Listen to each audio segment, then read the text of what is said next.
Supreme court of Pakistan ने supreme court bar housing society case का तफसीली फैसला सुना दिया है।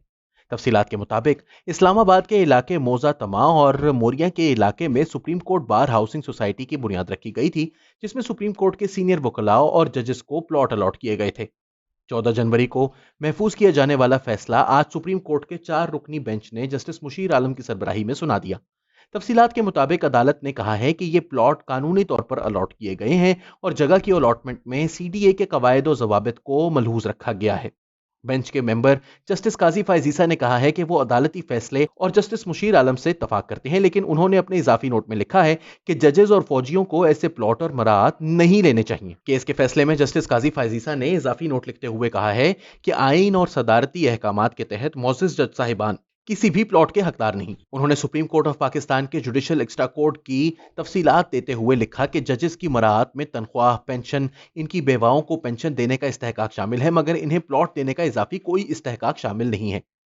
उन्होंने लिखा कि अगर जजेस हुकूमती और दीगर प्राइवेट इदारों से प्लॉट लेंगे तो इससे इनकी गैर जानिबदारी पर सवाल उठेगा और वो अपने हलफ से दस्तबरदारी के मुर्तकिब ठहरेंगे।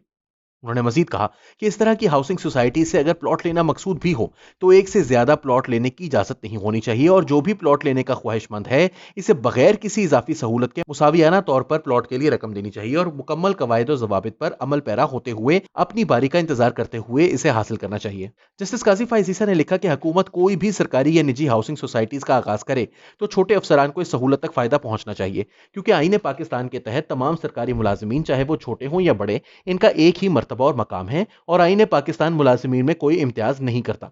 जस्टिस काजी फायजीसा ने अपने इजाफी रिमार्क्स में मजीद लिखा कि आमिला के दीगर इदारों की तरह अफवाज पाकिस्तान, जिनमें army, navy, rangers, frontier core और दीगर सिक्योरिटी इदारों के मुलाजिमीन शामिल हैं, को आईन पाकिस्तान घरेलू, कमर्शियल या ज़रई ज़मीन लेने की इजाज़त नहीं देता और न ही फौज में मौजूद सीनियर अफसरान को तरक्की के साथ प्लॉट, कमर्शियल ज़मीन या ज़रई ज़मीन हासिल करने की इजाज़त है।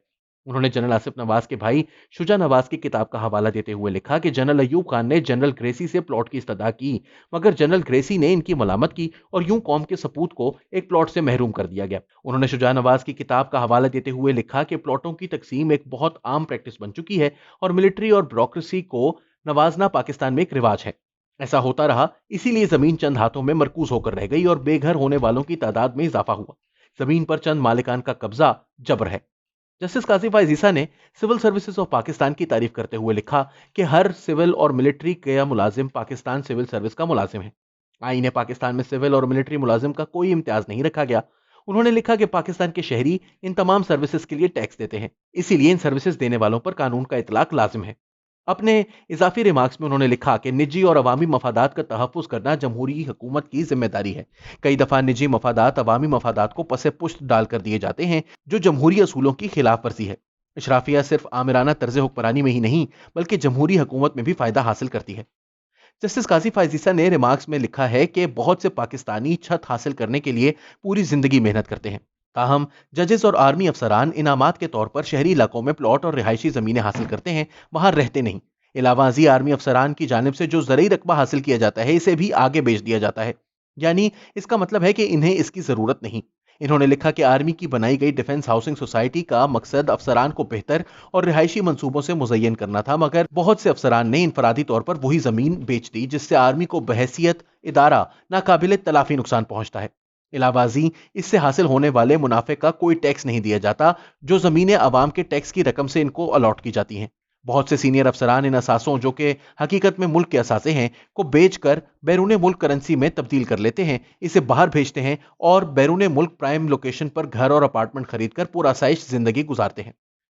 केस के तफसीली रिमार्क्स में उनका कहना था कि पाकिस्तान में अवामी मफादात और अफादियत के लिए ज़मीन दस्तियाब नहीं मगर अफसरान को देने के लिए दस्तियाब है। उन्होंने कहा कि इस्लामी फलाही रियासत का बुनियादी मकसद आम लोगों की फलाह बहबूद है। रियासत की ज़मीन सिर्फ अवामी फलाह बहबूद के लिए इस्तेमाल की जा सकती है। हकूमती ज़मीनें सरकारी अस्पताल, डिस्पेंसरियों, कब्रस्तानों, थानों, स्कूलों, कॉलेजों, पार्कों, यूनिवर्सिटियों, खेल के मैदानों, ओल्ड एज होम्स, बस और रेलवे स्टेशन, आबी ज़खायर, नदियों और दीगर अवामी मकासद के लिए ही इस्तेमाल ये ज़मीन की जानी चाहिए। बल्कि ये ज़मीन परिंदों और जानवरों के लिए अस्पताल बनाने के लिए इस्तेमाल की जाए, ताकि कुदरत के दिए वसाइल तमाम जानदारों में बराबरी की सतह पर तकसीम किए जा सके। अपने रिमार्क्स में उन्होंने इस्लामी फलाही रियासत के बुनियादी अज्जा का जिक्र किया, जिसके तहत रियासत की जिम्मेदारी मीज़ान कायम करना और उम्मत की कुल्ली बेहतरी के लिए मंसूबे करना है।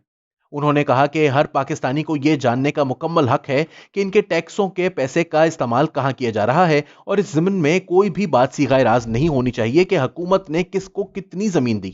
عوام کو مکمل استحقاق حاصل ہے کہ پاکستان کے آئینی عہدوں پر فائز ذمہ داران کیا کر رہے ہیں۔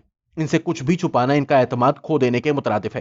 آئین کا آرٹیکل 19A ہر پاکستانی کو معلومات کی رسائی کی آزادی دیتا ہے، اور اللہ تعالیٰ کا حکم ہے کہ صدقے اور خیرات کے علاوہ کوئی کام بھی چھپ کر نہیں کیا جانا چاہیے۔ اپنے ریمارکس کے ایک پیراگراف میں انہوں نے قائد اعظم کے اقوال کو بیان کیا، جس میں انہوں نے پاکستان کو ایک جمہوری اور فلاحی اسلامی ریاست سے تعبیر کیا تھا۔ انہوں نے قائد اعظم کے 11 اکتوبر 1947 میں سول اور ملٹری افسران سے خطاب کی چند سطریں بھی لکھی۔ انہوں نے لکھا کہ قائد اعظم نے پاکستان بنانے کا جو مقصد طے کیا تھا وہ آزادانہ طور پر اپنے عقائد پر عمل اور معاشی ناہمواری اور استحصال کو ختم کرنا تھا۔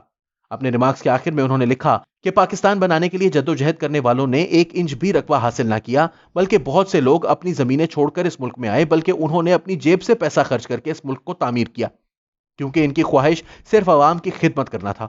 لہٰذا ہمیں کسی بھی انعام یا مراعات کے بغیر خدمت خلق کے جذبے کے تحت اپنے فرائض سر انجام دینے چاہیے۔